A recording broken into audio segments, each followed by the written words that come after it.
এই যে হাসপাতালে দেখেন তো, এই যে হাসপাতালে যে ডকুমেন্টস গুলো, তাহলে এগুলো কি মিথ্যা বলেন তো? তাহলে যদি আমার শ্বশুর আমার বাড়ির লোকেরা মেরে থাকে আমার হাজবেন্ডকে, তাহলে হাসপাতালে কিভাবে সে মারা গেল 6 দিনের দিন? বলেন কিভাবে মারা গেল?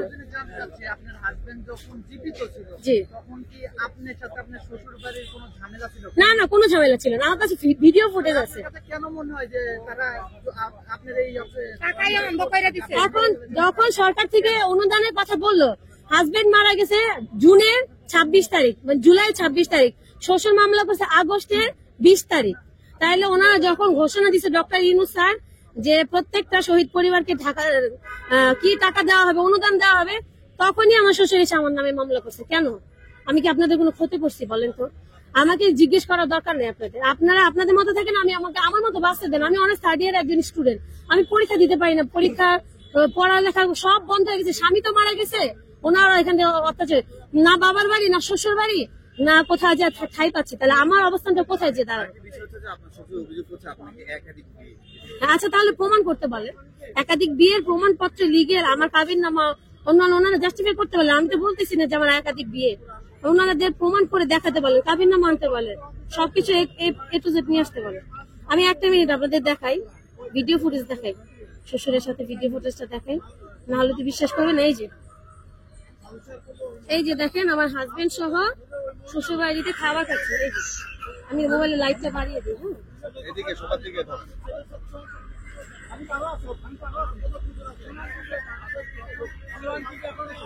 এই যে দেখেন, এই যে শ্বশুর, এই যে শ্বশুর, এই যে শাশুড়ি, এই যে হাজবেন্ড, আমি তারা ভিডিও করতেছি, একসাথে খাওয়া দাওয়া করতেছি। বলেন তাহলে উনি একজন মসজিদের ইমাম হয়ে ওনার পিছনে নামাজ পড়া যায়? আপনারা বলেন তো, উনি একজন ছেলের বউকে এরকম হ্যারাস করতে পারে? এরকম কোন পৃথিবীতে আছে মানুষ? আমাকে পছন্দ করে না, উনি ইনডিরেক্ট আমাকে অন্য একটা মামলা দিত। আমার ছেলেকে অত্যাচার করছে জন্য মারা গেছে, অন্য একটা মামলা দিত কেন? সে রাষ্ট্রবিরোধীর সাথে রাষ্ট্রের সাথে আমাকে মামলাটা ঢুকাইলো। এই নিশ্চয়ই এখানেও তার কিছু আছে। আমার নামের পিছনে আমার স্বামীর নাম লেখেনি। সে আমার প্রতি এত ক্ষোভ, আমাকে প্রথম আসামি দেয় না, দ্বিতীয় আসামি না, 6 নম্বর আসামি না, আমাকে দিছে একদম শেষে আসামি দিছে 156 নং আসামি দিছে, এবং আমার নামের পরিবর্তে দিছে আমার বাবার নাম। তাহলে উনি এগুলো ষড়যন্ত্র করেন। ওনার কল রেকর্ড গুলো আমার কাছে আছে, উনি যে আমাকে প্রতিনিয়ত হুমকি দিচ্ছে, সব কল রেকর্ড গুলো আমার কাছে আছে। আপনারা তো বিশ্বাস করেন। এই যে দেখেন আমার হাজবেন্ডের সাথে একসাথে আমরা একই পরিবারে খাওয়া দাওয়া করছি, একই পরিবার, সবকিছু আছে, এ টু জেড প্রমাণ আছে আমার কাছে। হ্যাঁ, ওনারা টাকার জন্য আজকে আমার সাথে এরকম করতেছে। আমি ওনাদের কাছে মাপও চাইলাম, সেই দিন মাপও চাইলাম যে বাবা আমার যদি কোনো অন্যায় হয়ে থাকে আমাকে মাফ করে দেন। সবার সামনে পায়েও ধরলাম। জুলাই ফাউন্ডেশনে গিয়ে একটা লিগ্যাল টিমের মাধ্যমে ওনারা একটা বিচার করে দিবে। তারা এখন জুলাই ফাউন্ডেশনকে মানে করতেছে, তারা জুলাই ফাউন্ডেশনকে এখন সবার কাছে প্রচার করে বেড়াচ্ছে জুলাই ফাউন্ডেশন ভালো না, খারাপ, তাদের বিরুদ্ধে কথা বলতেছে। জুলাই ফাউন্ডেশন চাচ্ছে যে একটা অসহায় মেয়েকে, একটা বিধবা মেয়েকে এরকম হ্যারাস করা আপনাদের দরকার নেই, আপনারা মামলাটা উঠে এলেন। কেন আমরা পুরো মামলা উঠানোর কথা বলতেছি না, সরকারকে বিচারে আনতে আনেন। কিন্তু এই যে পরিবারের 5টা মানুষকে মামলা দিয়েছেন, এই মামলাটা আপনারা উইথড্র করে ফেলেন। শুধু এই 5টা মানুষের দায়িত্ব আমরা নিলাম, উঠে ফেলেন। টাকাটা আপনার আপনার ছেলের টাকাও চাচ্ছেন, আপনি নিয়ে যান, সম্পূর্ণ 5 লক্ষ টাকা আপনি নিয়ে যান।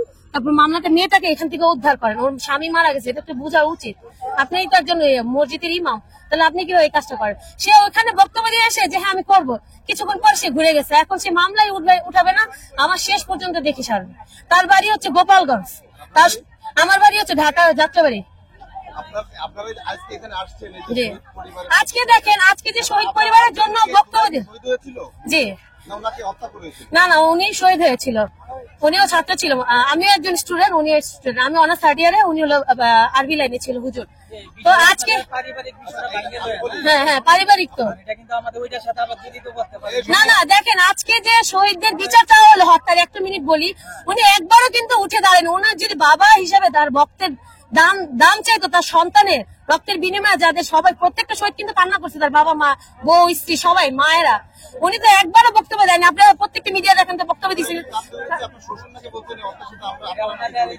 তাহলে আচ্ছা, আমি বলছি সে হ্যাঁ, তাহলে সে শহীদ হলে কিভাবে, তার শহীদের লিস্ট হিসাবে কিভাবে আসলো, তারা কিভাবে শহীদ ভাতা খাচ্ছে বলেন তো? একটু তাকে প্রশ্ন করেন, প্রশ্নটা তার কাছেই রাখেন।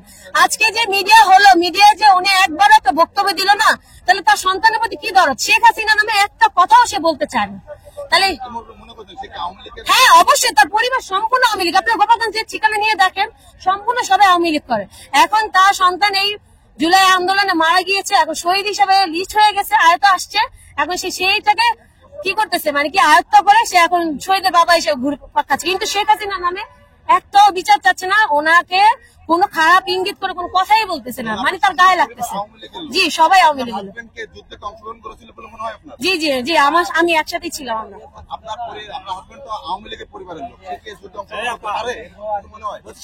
জি বলেন। গণমাধ্যমে ঠিক আছে বক্তব্য দিচ্ছেন, কিন্তু আপনার ফ্যামিলি নিয়ে এইসব আপনার এইসবকে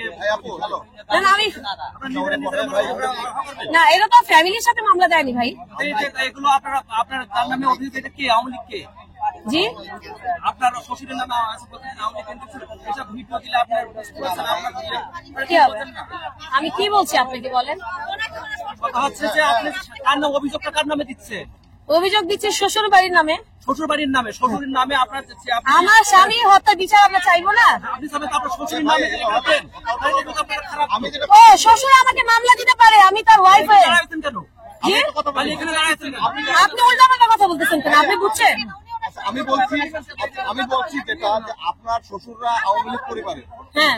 জুলাই যে আন্দোলনটা হলো, এই আন্দোলনকে আপনার হাজবেন্ড অংশগ্রহণ করতে পারে আওয়ামী লীগ কর্মী হয়ে, আওয়ামী লীগের লোক হয়ে? আপনার কি মনে হয়? উনি তো আওয়ামী লীগ করতো না, ওনার সম্পূর্ণ আওয়ামী লীগ পরিবারের লোক, আপনার ওনার ছেলে কি হতে পারে? আওয়ামী লীগের লোক কি কোনদিন? আমি কিন্তু শহীদের ভাই। বলেন। আমি কিন্তু শহীদের ভাই। হ্যাঁ বলেন। আমি অনার্স থার্ড ইয়ার স্টুডেন্ট। আমি যখন আন্দোলনে গিয়েছি, আমার সাথে আমার হাজবেন্ডও গিয়েছে, একই সাথে আন্দোলনে ছিল। সে জামায়াত ইসলাম করতো, ঠিক আছে, এই জন্য সে আন্দোলনে গিয়েছিল, এটাই হচ্ছে করা। কিন্তু তার পরিবার ছিল তার বিপক্ষে। আমি আমার হাজবেন্ডকে আওয়ামী লীগ বলিনি। আচ্ছা, যে অনুদানটা পেয়েছেন আপনি কি পেয়েছেন? না, আমি কোনো অনুদান পাইনি। পেয়েছে কি? সব জায়গা থেকে ওনারা পাচ্ছে, শুধু জুলাই ফাউন্ডেশনের যে অনুদানটা 5 লক্ষ টাকা, সেটা ওনারা লিগেল টিমের মাধ্যমে বলেছিল যে আমরা এই বিধবা মেয়েটাকে আমরা এখান থেকে বাদ দেওয়ার জন্য আপনাকে বিভিন্ন ইয়ে করে অনুরোধ করতেছি, বিনয়ের সাথে মেয়েটাকে আপনারা এখান থেকে মুক্তি দেন। ও স্বামীটাও হারালো, ও মামলা কেউ বসে আছে, হাজবেন্ড হত্যার মামলা কিভাবে আসে? আঙ্কেল, আপনি আল্লাহর রাস্তায় ওনাকে মাফ করে দেন, আপনি মামলাটা থেকে ওনার নামটা উঠে নেন, আপনার টাকাটা আপনি নিয়ে যান। এখন তারা সেই টাকাও নেবে না, তাদের কোনো চাহিদা নেই টাকা পয়সার প্রতি, তারা আমাকে শেষ পর্যন্ত দেখে ছাড়বে, এটা হচ্ছে তাদের বিষয়। না না, আমার কোনো সন্তান নেই। এখন হচ্ছে একটা কথা যে যদি শহীদ হয়ে থাকে তাহলে আপনার বিধবা মামলা কি হবে? এটাই তো আমার প্রশ্ন, যে আমি যদি একজন শহীদের ওয়াইফ হয়ে থাকি, উনি যদি আমার শ্বশুর যদি একজন শহীদের হাজবেন্ড হয়ে থাকে, তাহলে সে বাবা হয়ে থাকে, তাহলে সে কিভাবে তার হাজবেন্ডের হত্যাকাণ্ডের, মানে আমি যদি মার্ডারের আসামি হই, তাহলে আমি কেন বিচার চাইতে আসবো? ধারে ধারে রাস্তা রাস্তায় কেন প্রেস ক্লাবে আসবো? কেন শেখ হাসিনা নামে বিচার চাইবো? বলেন তো, এটা হচ্ছে কথা। সর্বশেষ কথা হচ্ছে যে আমি আমার হাজবেন্ডের ওনার হত্যা বিচার চাচ্ছি, এবং আমি মিথ্যা মামলা থেকে অব্যাহত চাচ্ছি শ্বশুর পরিবারের থেকে, আর কিছু না।